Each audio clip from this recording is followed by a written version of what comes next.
Shalom, selamat pagi seluruh siswa-siswi SKBB beserta dengan keluarga masing-masing, para kerabatku dan para sahabatku yang sedang mengikuti sarapan sorgawi pada pagi hari ini.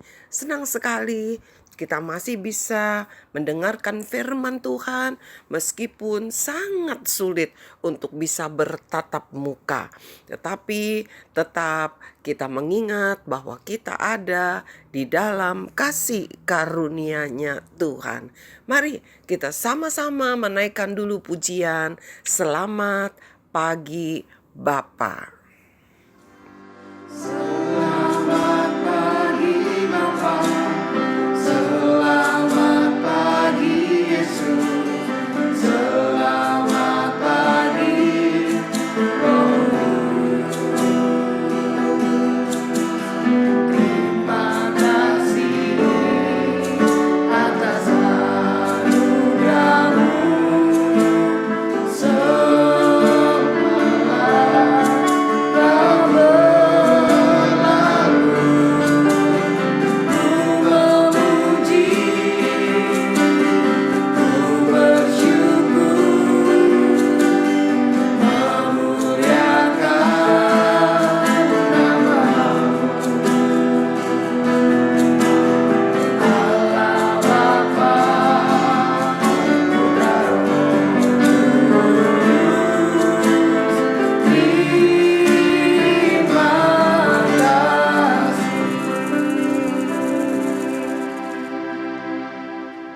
terima kasih. Terima kasih ya Bapak, Tuhan yang terlalu baik bagi setiap kami, pemeliharaan-Mu, kebaikan-Mu, pertolongan-Mu yang tidak pernah putus-putusnya di dalam hidup kami. Pagi ini kami mengucap syukur, kami bersuka cita karena Tuhan masih membangunkan kami, dan pada saat ini kami masih bisa mendengarkan firman Tuhan, dan kami tahu itu bukanlah hal yang biasa, tetapi adalah suatu hal yang sangat luar biasa. Terima kasih ya Tuhan, berfirmanlah kepada setiap kami ingin mendengarnya, kami ingin menikmatinya. Kenyangkan jiwa kami, kenyangkan rohani kami. Di dalam nama Tuhan Yesus kami mengucap syukur. Amin. Anak-anakku yang Tuhan sayang, semua para pendengar, kita masih tetap ada di dalam tema kasih karunia Tuhan. Bacaan firman Tuhan pagi hari ini diambil dari Kisah Rasul 11, Kisah Rasul pasal 11 ayat yang ke-19 sampai 23. Sebelumnya saya mau mengucapkan terima kasih. Kalau kemarin ada yang bilang jangan cepet-cepet bacanya. Memang bener, saya kecepetan kemarin karena terburu-buru. Karena rekaman di rumah kadang-kadang harus curi-curi waktu begitu. Takut ada suara motor, takut ada suara guguk gitu ya. Oke, kita baca yuk firman Tuhan. Di dalam Kisah Rasul pasal 11 ayat 19 sampai 23. Saya akan baca bersama ya. Kita baca ya sama-sama ya. Barnabas dan Saulus ke Antiokhia. Sementara itu, banyak saudara-saudara telah tersebar karena penganiayaan yang timbul sesudah Stefanus dihukum mati. Mereka tersebar sampai ke Fenisia, Siprus, dan Antiokhia. Namun mereka memberitakan Injil kepada orang Yahudi saja. Jadi kita tahu sebelumnya bahwa Stefanus salah satu pengikut Kristus juga, dia dibunuh, mati dirajam dengan batu oleh para orang Yahudi, sehingga para rasul mereka tersebar ke sana kemari, tetapi mereka tetap memberitakan Injil ya. Ayat yang ke-20.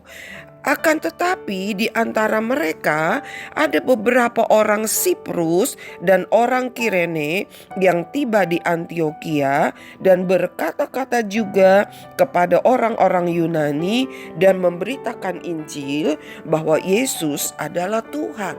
Rupanya berita Injil tentang keselamatan di dalam Kristus Yesus Tuhan sudah tersebar di mana-mana, sehingga waktu mereka berada di Antiokhia ternyata ada orang-orang Siprus, bukan orang-orang Yunani dan orang Kirene yang juga ada di situ, bahkan ikut memberitakan Injil keselamatan di dalam nama Tuhan Yesus Kristus. Kemudian kita baca lagi ayat yang ke-21. Dan tangan Tuhan menyertai mereka, dan sejumlah besar orang menjadi percaya dan berbalik kepada Tuhan. Wow, luar biasa.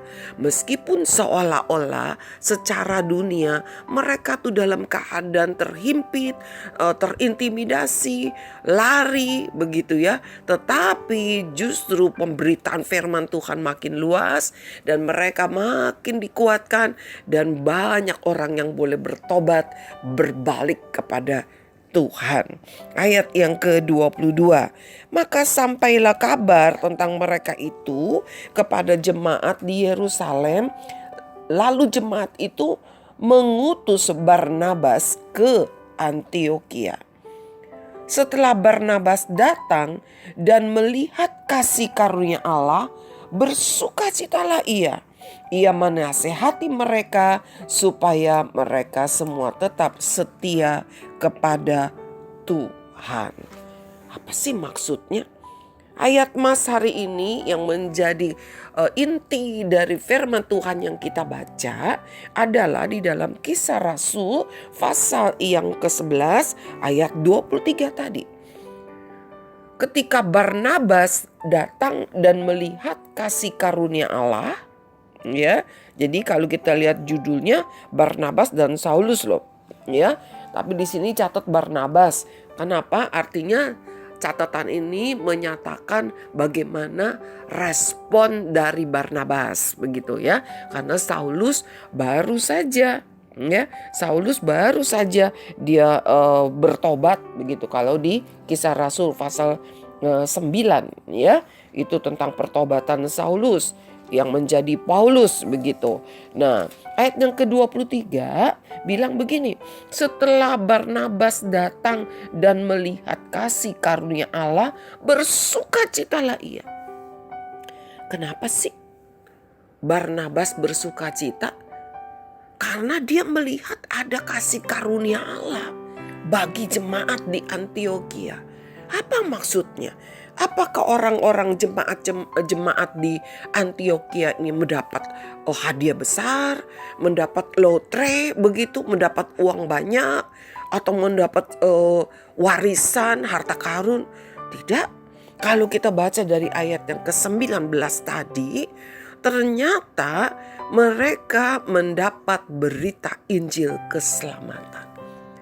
Jadi anak-anakku yang Tuhan sayang, setiap kita yang sedang menikmati sarapan sorgawi pagi hari ini, Injil keselamatan yang kita terima, Injil keselamatan yang diberikan kepada kita, membawa keselamatan hidup kekal dalam hidup kita, itu merupakan puncak dari kasih karunia Tuhan. Banyak orang pikir kalau kasih karunia itu hanya bicara tentang berkat secara jasmani, hanya bicara tentang pertolongan secara jasmani. Tetapi ternyata tidak. Kisah Rasul pasal 11 ayat yang ke-23 menyatakan dengan jelas bahwa kasih karunia keselamatan itulah yang menjadi sumber sukacita. Ya. Keselamatan itu merupakan kasih karunia yang membawa sukacita dalam hidup orang-orang yang menerima kasih karunia itu. Oleh sebab itu, pagi hari ini kita mau bersukacita di tengah-tengah pandemi, di mana lebih banyak lagi orang yang terkena, tetapi tidak perlu kita menjadi gentar. Kenapa? Karena ada sukacita Kristus melalui keselamatan yang Dia berikan kepada kita. Kita tetap menjaga hidup kita hati-hati, jangan hidup sembrono, ya, jangan kumpul-kumpul, jangan nongki-nongki, ya, nongkrong begitu, ya. Anak-anak remaja nih, hindari semua itu. Gak penting-penting, jangan ngumpul-ngumpul, apalagi bukan dengan orang serumah. Kita tetap menjaga protokol kesehatan, tetapi sukacita kita tetap penuh. Kenapa? Karena kita telah diberikan keselamatan di dalam Tuhan Yesus Kristus. Mari kita mau baca lagi firman di dalam Titus. Ya, sedikit lagi ya. Titus pasal 2 ayat yang ke-11. Titus pasal 2 ayat yang ke-11. Demikian firman Tuhan. Bentar ya, saya buka Alkitabnya. Titus pasal 2 ayat yang ke-11 begini. Karena kasih karunia Allah yang menyelamatkan semua orang, semua manusia sudah nyata. Jadi lihat ya, keselamatan itu merupakan kasih karunia Tuhan juga. Ya, kemudian kita baca lagi Titus pasal 3 ayat yang ke-7. Supaya kita sebagai orang yang dibenarkan oleh kasih karunia-Nya berhak menerima hidup yang kekal sesuai dengan pengharapan kita. Lihatin ya, perhatikan baik-baik. Ternyata kasih karunia itu membawa pembenaran daripada Kristus atas segala dosa kita. Gak ada kasih karunia yang lebih besar daripada apa? Ketika kita dibenarkan. Bukan karena kita melakukan kebenaran. Karena segala kebenaran kita itu tidak dapat dibandingkan dengan syarat untuk masuk ke sorga. Gak bisa. Manusia gak bisa lepas dari segala kutuk dosa kecuali menerima pembenaran, keselamatan, pengorbanan Kristus di kayu salib. Mari anak-anak yang Tuhan sayang, mari kita mau bersuka cita. Bukan karena kita memiliki harta, bukan karena kita memiliki sesuatu yang wah secara jasmani, tetapi kita mau mengucap syukur karena kepada kita telah diberikan kasih karunia yang luar biasa, yaitu keselamatan di dalam Yesus Kristus Tuhan. Mari kita akan kembali mendengarkan satu pujian, satu kesaksian yang luar biasa. Shalom semuanya, hari ini saya akan membawakan sebuah kesaksian lewat satu pujian. Semoga bisa memberkati kita semua. Tak terbatas kuasa-Mu Tuhan, semua dapat Kau lakukan. Apa yang kelihatan mustahil bagiku, itu sangat mungkin bagimu. Di saat ku tak berdaya, kuasa-Mu yang sempurna. Ketika ku percaya, mujizat itu nyata. Bukan karena kekuatan, namun Roh-Mu ya Tuhan. Ketika ku berdoa, mujizat itu nyata. Di saat ku tak berdaya, kuasa-Mu yang sempurna. Ketika ku percaya, mujizat itu nyata. Bukan karena kekuatan, namun Roh-Mu ya Tuhan. Ketika ku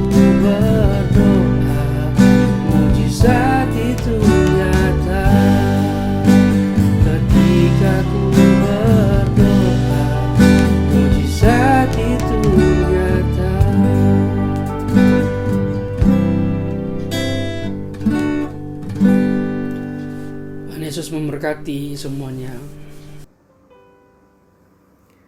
Terima kasih Tuhan.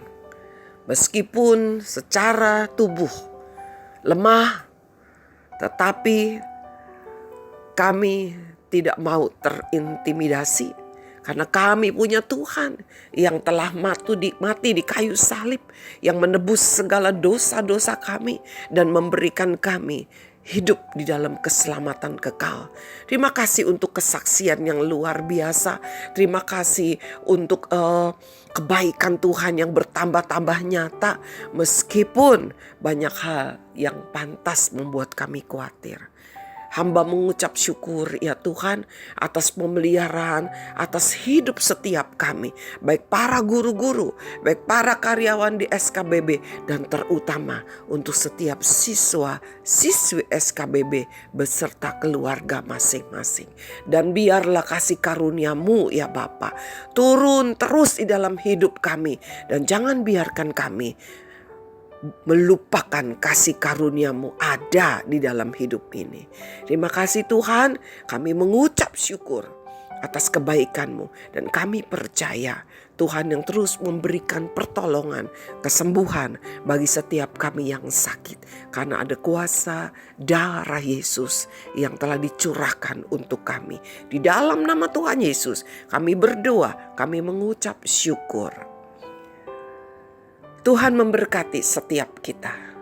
Tuhan melindungi, Tuhan menjaga. Allah yang Immanuel, Allah yang memberikan kasih karunia di dalam hidup kita. Sampai bertemu besok pagi.